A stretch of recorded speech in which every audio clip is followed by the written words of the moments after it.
Halo guys, kembali lagi dengan gue Kuro guys. Kali ini mari kita lanjutin pembahasan novel Kage no Chichiroku-san ni Narita Kute sebelumnya atau part 44. Jadi yang belum nonton part sebelumnya, gue saranin kalian buat nonton dulu biar lebih enak memahami alur ceritanya. Oke, langsung aja kita masuk ke konten.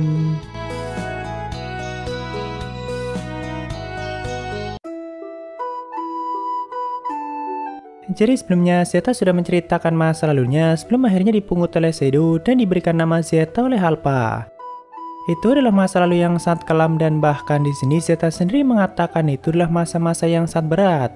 Walaupun bukan berarti Zeta menginginkan simpati dari tuanya ataupun orang lain, malahan dia tidak butuh dikasihani ataupun tidak butuh simpati dari siapapun. Zeta hanya menegaskan kalau dunia itu memang sangat bodoh dan misi utamanya adalah membantu Sedo demi memperbaiki dunia itu sendiri. Dan membuat Sedo abadi itu adalah bagian dari misi utama Zeta. Bahkan selama ini Zeta rela menyingkirkan perasaan pribadinya dan tidak terikat pada tujuan balas dendamnya. Di sini Zeta menegaskan lagi kalau dirinya hanyalah kucing kecil yang dipungut oleh tuanya saat itu.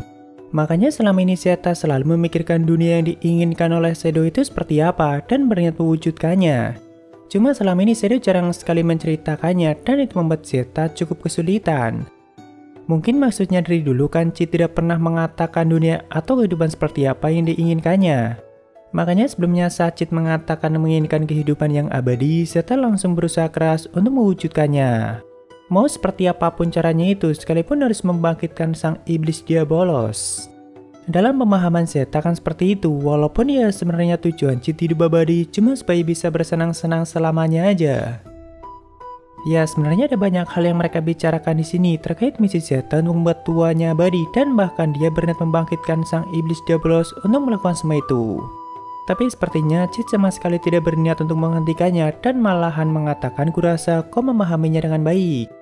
Walaupun ya tentu sebenarnya Cid tidak terlalu banyak memahami apa maksud Zeta dan hanya mengikuti alurnya saja. Sedangkan Zetanya sendiri sudah berpikir sangat jauh ke depan dan benar-benar serius akan melakukan semua itu. Karena bagi Zeta dunia itu tidak berjalan di atas kebaikan, tapi kebaikan dari Sedola yang dibutuhkan untuk dunia itu. Makanya sebisa mungkin Zeta akan membuat tuanya abadi demi memperbaiki dunia yang sudah sangat bobrok itu. Soalnya bagi Zeta tuanya selalu melihat jauh ke masa depan dan begitu juga dengan Zeta sendiri. Jadi intinya Zeta akan mengambil pilihan yang sangat sulit itu, yaitu membangkitkan iblis diabolos demi bisa menciptakan kehidupan yang abadi untuk tuanya dan juga demi kebaikan dunia itu sendiri. Tentu Zeta tahu dirinya akan sangat dibenci dan akan ada banyak yang menentangnya. Dan Cid juga mengatakan semua orang pasti akan membencimu. Namun Zeta tidak peduli dan sudah membulatkan tekadnya. Zeta rela dibenci oleh dunia asalkan atas nama tuanya dan itulah misi utama Zeta. Cuman entah bagaimana di sini Zeta juga mengatakan jika waktunya telah tiba, Tuhan bisa menyingkirkan saya. Setelah itu Zeta kembali pergi dan menghilang dalam kegelapan malam. Lalu setelah beberapa lama, saat itu Zeta sudah sampai di atap akademi bersama dua wanita yaitu Nina dan Victoria. Mereka berdua bertanya, pasti Anda sudah membuat keputusan dan Zeta semakin menegaskan kita akan membangkitkan sang iblis diabolos. Tentu mereka berdua juga penasaran apa yang dikatakan Sado sama. Tapi Zeta hanya menjawab kami hanya sekedar ngobrol terkait hal itu saja. Lalu mereka bertanya lagi, dan apakah Anda mendapatkan izin dari Tuhan? Tapi Zeta mengatakan sejak awal aku tidak berniat mendapatkan izin darinya. Namun aku langsung berhenti jika Sado sama sendiri yang menghentikanku. Walaupun untuk saat ini Sado juga tidak berniat untuk menghentikannya. Tentu Zeta paham kalau tindakannya diketahui akan langsung dianggap sebagai pengkhianat Shadow Garden. Karena tujuan Shadow Garden sendiri kan melenyapkan sekte dan sang iblis diabolos. Sedangkan Zeta malah berniat membangkitkannya walaupun hal itu dia lakukan untuk kebaikan dunia yang dia yakini. Karena bagi Zeta Alpha itu terlalu baik dan dia sama sekali tidak punya visi untuk kedepannya setelah mengalahkan sekte. Makanya Zeta harus bertindak sendiri dan mengambil keputusan itu. Dia tidak peduli mau dianggap sebagai pengkhianat ataupun dibenci oleh dunia itu sendiri. Karena Zeta yakin setelah Sado mendapatkan kehidupan yang abadi, dia akan segera menguasai dunia itu dan dunia akan menjadi jauh lebih baik, di mana tidak ada kesalahan dan kebodohan yang akan terjadi lagi. Bahkan bagi Victoria, Sado akan menjadi dewa bagi dunia itu sendiri. Ya intinya Zeta berniat menciptakan dunia yang sangat ideal dan Sado lah yang akan mengendalikan dunia itu selamanya.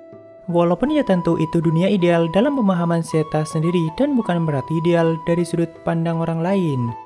Malahan gue berpikir kalau rencana Zeta itu adalah hal yang sama yang dikhawatirkan oleh Pak Tua sebelumnya, di mana Shadow Garden hanya akan merampas semuanya dari sekte dan gantian menguasai dunia itu. Walaupun cuma caranya aja yang agak berbeda.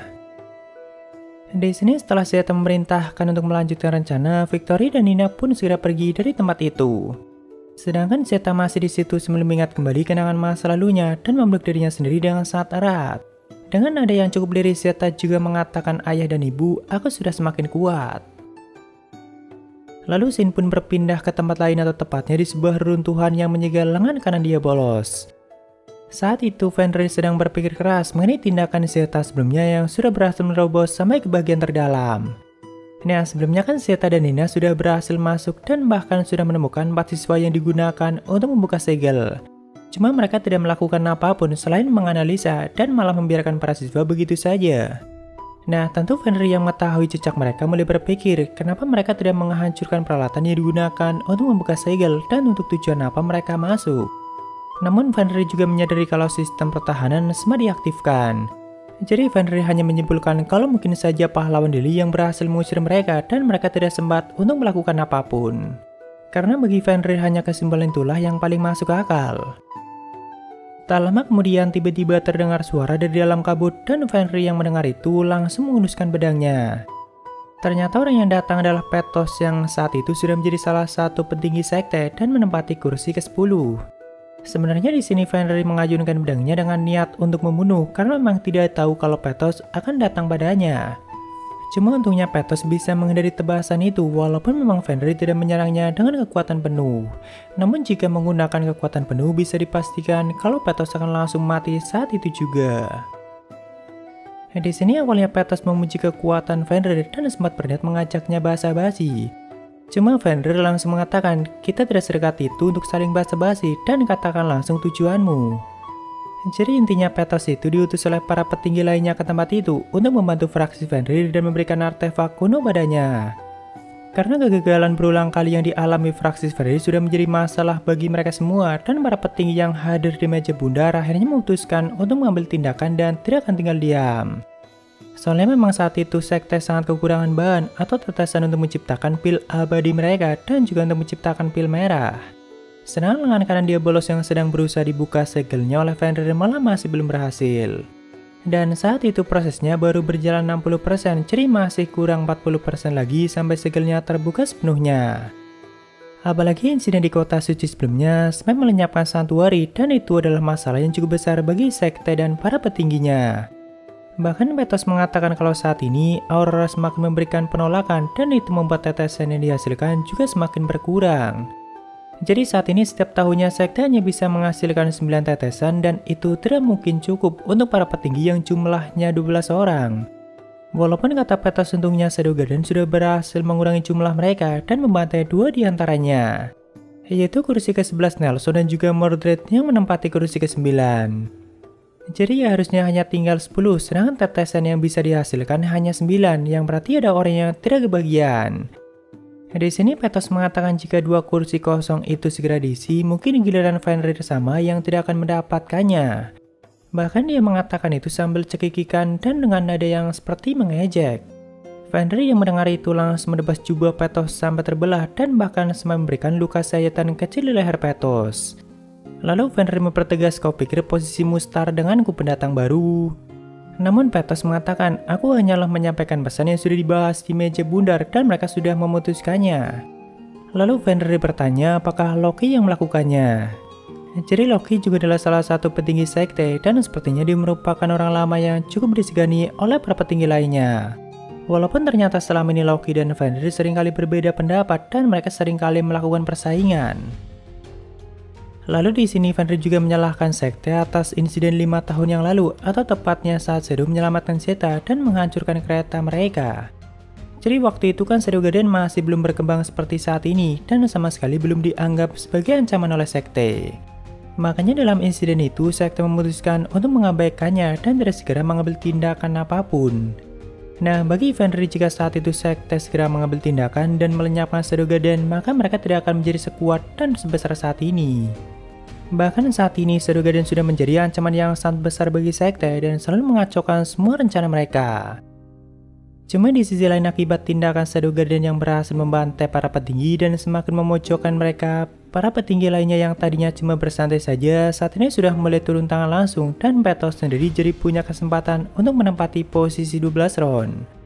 Soalnya normalnya untuk naik ke posisi itu butuh waktu yang cukup lama dan juga prestasi yang sangat tinggi.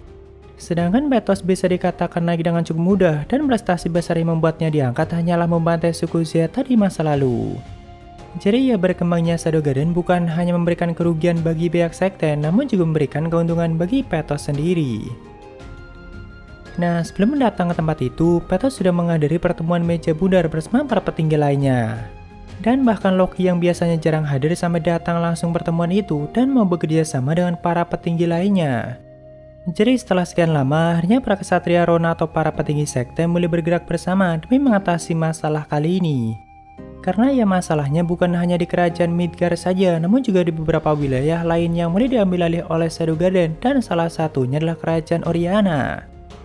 Salah satu rencana yang akan mereka jalankan kali ini adalah perburuan bayangan dan Loki yang akan menjadi pemimpin dalam kerjasama itu. Fenrir yang mendengar itu juga tidak sabar dengan hasilnya nanti dan apakah kekuatan Shadow yang dikabarkan selama ini benar-benar nyata. Soalnya Fenrir belum pernah melihatnya langsung dan ada banyak kemungkinan kalau Shadow mungkin menggunakan bantuan artefak kuno atau mungkin punya teknologi yang sangat canggih seperti sekte. Atau bisa jadi Shadow adalah makhluk yang berasal dari dunia iblis. Namun jika Shadow merupakan manusia normal, maka dialah puncak kekuatan yang sesungguhnya dan Fenrir sangat ingin bertemu dengannya.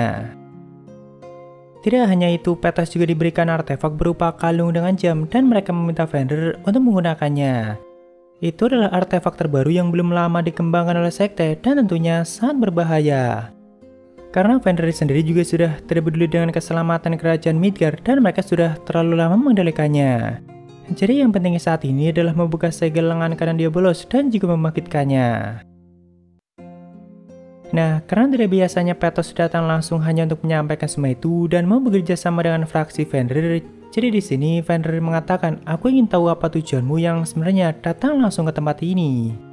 Lalu Petos mulai menanyakan salah satu anggota utama Shadow Garden yang merupakan ras Beastman emas atau Zeta yang dia maksud. Walaupun tidak banyak hal yang dikatakan Petos mengenai Zeta dan hanya meminta Fenrir untuk segera memberitahu Petos jika nantinya menemukan Zeta. Setelah itu Petos kembali menghilang dari tempat itu. Oh ya, perlu kalian ketahui kalau di sini mereka memang membicarakan banyak hal dan mereka berdua sama-sama kesatria Ron.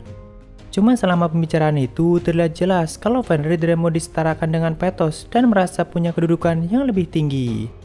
Sedangkan Petos juga kelihatannya paham akan hal itu dan memberikan rasa hormatnya pada Fenrir. Cuma entah kenapa gue merasa kalau Petos itu jauh lebih licik dari Fenrir dan sama sekali tidak takut dengannya.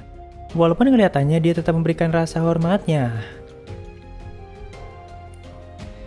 Lalu kita menuju ke kerajaan Oriana yang saat itu sudah mulai dibangun kembali setelah insiden Black Cross sebelumnya. Dan tentunya atas bantuan yang diberikan oleh Shadow Garden. Jadi setelah meninggalnya sang raja dan ratu dan insiden Black Cross sebelumnya, tahta Oriana yang sempat kosong akhirnya diisi oleh sang pewaris yang sah yaitu Rose Oriana sendiri. Karena memang hanya Rose yang paling pantas untuk menjadi ratu dan memulihkan kerajaan itu seperti sedia kala. Walaupun tentu itu bukan hal yang mudah dan malahan bisa dibilang perjuangan panjang Rose untuk menyelamatkan kerajaan Oriana baru saja akan dimulai. Saat ini semua negara yang tadinya beraliansi dengan Oriana sudah memutus hubungan dan bahkan berat menggulingkan kerajaan itu untuk kedepannya. Terutama pihak gereja yang memang sama aja sekte Diabolos dan semua negara tetangga kerajaan Oriana. Tentu pihak gereja sudah menyebarkan kabar buruk mengenai Rose Oriana yang bekerja sama dengan Shadow Garden untuk merebut kerajaan itu dan menguasainya dengan cara yang tidak baik. Ya intinya nama Rose Oriana saat ini dikenal sangat buruk dan juga sangat jahat dan tentunya kebanyakan orang percaya akan hal itu. Termasuk rakyat Oriana sendiri juga sebagian besar masih mempercayai hal itu dan sangat membenci ratu mereka saat ini. Yaitu hal yang wajar soalnya mereka tidak tahu kejadian yang sebenarnya dan hanya tahu dari berita yang sudah disebarkan oleh pihak gereja. Bahkan saat ini kerajaan Oriana sudah dianggap sebagai negara yang sesat dan semua perdagangan dari negara luar sudah mulai dihentikan. Saat itu Alba sedang bicara dengan Rose di suatu ruangan yang ada di istana Oriana. Jadi setelah mengetahui semua itu, saat ini Rose Oriana malah jadi punya keraguan dalam hatinya. Dia mulai bertanya-tanya, apakah ini jalan yang terbaik yang sudah aku ambil, dan apakah dengan menjadi ratu aku bisa menyelamatkan kerajaan ini. Karena sejauh ini hanya kebencian yang Rose dapatkan dari rakyatnya, dan bahkan mereka semakin kelihatan menderita. Jadi ya wajar jika Rose berpikir seperti itu. Namun di sini Alpha dengan tegas memberikan nasihatnya dan meminta Rose untuk menghadapi semua itu. Karena memang tidak ada pilihan lain bagi Rose dan dia harus melakukannya. Jadi menurut Alpha, sekte itu sebenarnya punya ketakutan sendiri terhadap kerajaan Oriana. Soalnya baru kali itu ada kerajaan yang berani dan berhasil melepaskan diri dari mereka dan berniat bangkit untuk kedepannya. Nah, selama ini kan sekte hanya bergerak dari balik layar dan sama sekali tidak berani untuk muncul ke permukaan. Mereka bergerak hanya menggunakan pion-pion yang sudah mereka ciptakan, dan salah satu yang terbesar adalah agama suci atau pihak gereja. Mereka selalu menggunakan agama itu untuk mempengaruhi semua orang, dan sebenarnya itulah senjata sekte yang paling susah untuk dihancurkan. Bahkan Alpha sendiri mengakuinya kalau agama ataupun ideologi itu hampir mustahil untuk dilenyapkan, dan kalaupun bisa itu butuh waktu yang sangat lama. Nah, tapi dari permusuhan antara sekte dan Oriana itu perlahan mampu menarik sekte untuk muncul ke permukaan dan menghubungkannya dengan agama yang mereka ciptakan sendiri. Jadi jika Oriana sampai bangkit dan bergerak bebas, maka kerajaan itu punya potensi untuk menarik sekte keluar. Dan akhirnya semua orang akan tahu kalau agama suci cuma agama yang diciptakan oleh sekte dan digunakan untuk menutupi semua kejahatan mereka selama ini. Makanya sekte mulai panik dan bahkan setelah sekian lama para petingginya mulai bekerja sama kembali. Di sini tanpa basa-basi Alpha mengatakan kalau itulah tujuan Shadow Guardian menggunakan kerajaan Oriana, yaitu untuk menarik sekte keluar dan memperlihatkan semua kejahatan mereka. Namun sebagai imbalannya, Shadow Guardian juga akan selalu memberikan bantuannya untuk kerajaan Oriana. Ya intinya saling memanfaatkan untuk tujuan yang sama dan keduanya punya keuntungannya masing-masing. Karena cara Shadow Guardian bergerak itu kurang lebih sama seperti sekte dan mereka selalu bergerak dalam bayang-bayang. Makanya mereka butuh satu pion besar di permukaan untuk menarik sekte keluar dan memutus hubungan mereka dengan agama suci yaitu kerajaan Oriana. Di sini Alpha juga mengingatkan Rose untuk jangan pernah meremehkan sekte Diabolos ataupun pihak gereja. Karena mereka bisa menghasut semua orang kapan saja menggunakan agama suci, dan jika Rose sampai lengah, maka Rose sendiri yang akan dihancurkan oleh semua rakyatnya. Lalu Rose bertanya sekali lagi, bagaimana caramu untuk memutus hubungan sekte dengan agama suci? Nah, jadi nantinya kan sekte akan menggunakan pihak gereja untuk menghasut negara tetangga, lalu menyerang kerajaan Oriana. Saat itulah Alpha akan membantu Oriana untuk mengalahkan semua negara itu dan menunjukkan pada dunia kalau semua negara itu cuma dihasut oleh pihak gereja yang ternyata dikendalikan oleh sekte Diabolos. Jadi pada akhirnya dunia akan tahu seperti apa hubungan keduanya dan semakin memperjelas kalau yang sebenarnya menjadi musuh dunia itu adalah sekte Diabolos. Otomatis orang-orang baik yang murni mengabdikan hidupnya pada agama suci akan langsung memusuhi sekte. Dan pada akhirnya agama suci akan memutus hubungan dan berdiri sendiri tanpa terikat lagi dengan sekte Diabolos. Ya intinya pisahkan dulu mana yang baik dan mana yang jahat, lalu setelah itu hancurkan sepenuhnya yang memang menjadi musuh dunia. Setelah mendengar itu sepertinya Rose kembali mendapatkan tekad yang kuat dan siap menghadapi semuanya. Walaupun dia masih bertanya pada Alpha, apakah aku bisa menjadi ratu yang hebat? Alpha mengatakan kau hendak menjadi penguasa bukan di saat yang damai. Jadi kau harus menjadi penguasa yang mampu memikul beban rasa sakit dan semua pengorbanan dari semua rakyatnya. Dia harus menjadi ratu yang kuat sekalipun dibenci oleh semua rakyatnya.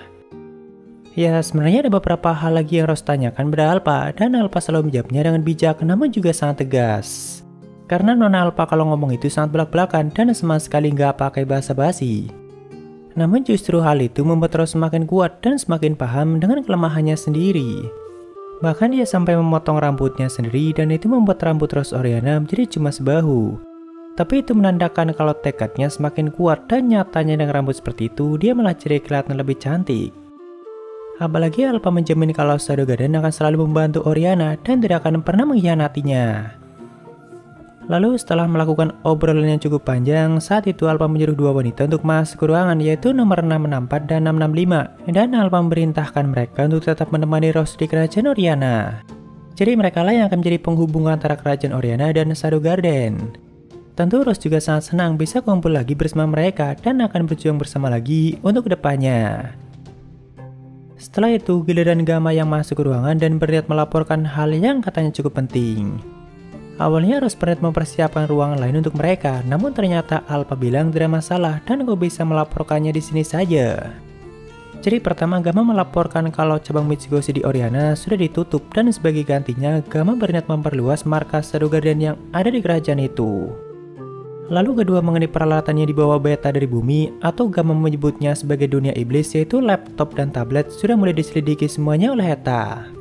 Ternyata di sini Etanya juga sekalian dibawa, walaupun seperti biasa dia selalu ketiduran. Jadi Eta tidur sambil berjalan dan sambil diseret gitu guys. Namun Gamma langsung membangunkannya dan meminta laporan menyelidikannya. Jadi ya intinya Eta itu sudah berhasil menyelidiki semua peralatan itu dan sudah mulai mempelajari cara kerjanya. Karena dua alat itu mengalami kerusakan setelah melewati portal dan menurut Eta hal itu dikarenakan adanya gelombang elektromagnetik saat melewati portal. Sedangkan betanya sendiri malah sedang depresi dan entah karena apa. Cuma Eta yang melihat itu memberinya minuman yang sudah dicampur dengan ramuan buatannya. Dan itu membuat beta semakin menangis dan bahkan sambil melepaskan semua pakaiannya. Padahal tujuan Eta memberikan ramuan itu supaya beta merasa lebih baik. Tapi ya mungkin sebenarnya Eta hanya menggunakan beta sebagai bahan percobaan dan anggota utama yang lain sudah paham akan hal itu. Alpha yang mendengar itu bilang akan memotong anggaran penelitian yang digunakan oleh Eta dan itu sebagai hukumannya. Karena sudah beberapa kali Alpha memperingatkan Eta untuk jangan sembarangan menggunakan orang lain sebagai bahan eksperimen. Lalu mengenai Akane yang juga dibawa beta dari bumi juga sudah diselidiki oleh Eta. Kata Eta semua keseluruhan tubuhnya itu sangat mirip dengan manusia walaupun Eta masih belum menelitinya secara detail. Tapi Alpha yang mendengar itu langsung menyuruh Eta untuk serahkan saja Akane pada beta. Karena memang hanya beta yang bisa memahami bahasanya dan juga saat ini dia sedang bersama beta. Lalu hal lain yang ingin dilaporkan Gamma pada Alpha yaitu mengenai pergerakan Fenrir di kerajaan Midgard dan juga mengenai Zeta yang harusnya sedang mengatasinya. Cuma selama ini Gamma tidak pernah mendapatkan kabar apapun darinya dan terpaksa mencari info sendiri mengenai pergerakan kelompok Fenrir. Jadi di sini Gamma bertanya pada Alpha, apakah Anda mendapatkan laporan dari Zeta? Dan ternyata Alpha juga sama sekali belum mendapatkan laporan apapun. Tadinya sih Alpha berniat mengirimkan anggota lain untuk membantu Zeta. Cuma yang dari kerajaan Midgard itu hanya Delta dan hanya dia yang saat ini tidak terlalu sibuk. Nah, masalahnya mereka tidak mungkin akur dan malahan bisa menimbulkan masalah yang lain. Jadi akhirnya Alpha memilih membiarkan Zeta dan memutuskan untuk mempercayakan masalah di kerajaan Midgard padanya. Walaupun tentu Gamma kurang setuju akan hal itu dan punya firasat yang tidak baik, dan sebenarnya begitu juga dengan Alpha. Karena sebenarnya Alpha lah yang paling paham kalau Zeta itu dipenuhi kebencian yang sangat besar pada dunia itu. Cuma entah kenapa Alpha itu seperti meyakinkan dirinya sendiri kalau Zeta itu sudah berubah. Dan di sini dia mengatakan pada Gamma dan juga Eta kalau kita akan selalu menjadi keluarga dan jangan pernah khawatir. Tentu Nona Alpha mengatakan itu dengan senyum lembutnya yang selalu memberikan kehangatan pada anggota utama yang lain. Kalau melihat scene seperti ini, gue selalu membayangkan kalau Alpha itu memang sangat pantas menjadi sosok ibu bagi mereka semua dan dia selalu berjuang keras demi orang-orang yang sudah dianggap sebagai keluarganya. Oh ya, jadi bisa kita simpulkan kalau rencana Zeta itu masih belum diketahui oleh Alpha dan anggota lainnya dan kita lanjutkan di part selanjutnya guys. Oke, waktunya sabar ya. Ada dari Sidik 1257, semangat terus up LNKG nya bang. Kalau bisa tambahin link Sawerianya agar kita bisa ikut dukung channelnya lewat saweran. Ya ntar deh gue tambahin link sawernya seperti Social Bus misalnya. Thank you buat sawerannya dan semangat juga buat kalian. Lalu dari Fariki Mochi, Zeta Indo sama Zeta sudah memang wangi. Ya sama-sama wangi dan mantap sih, cuma Zeta yang ini sesuatu banget sih. Thank you Fari. Dan dari Ahmad Fadel, lanjut main ditunggu. Ya ini baru bisa lanjut lagi dan thank you Ahmad buat dukungannya. Ya itu semua dari Saweria, makasih yang udah donasi dan mungkin segitu aja untuk pembahasan kali ini. Dan jika ada kesalahan gue minta maaf atau kalian bisa koreksi aja di bawah. Thank you udah mampir, sampai ketemu di video lainnya. Salam guru guys.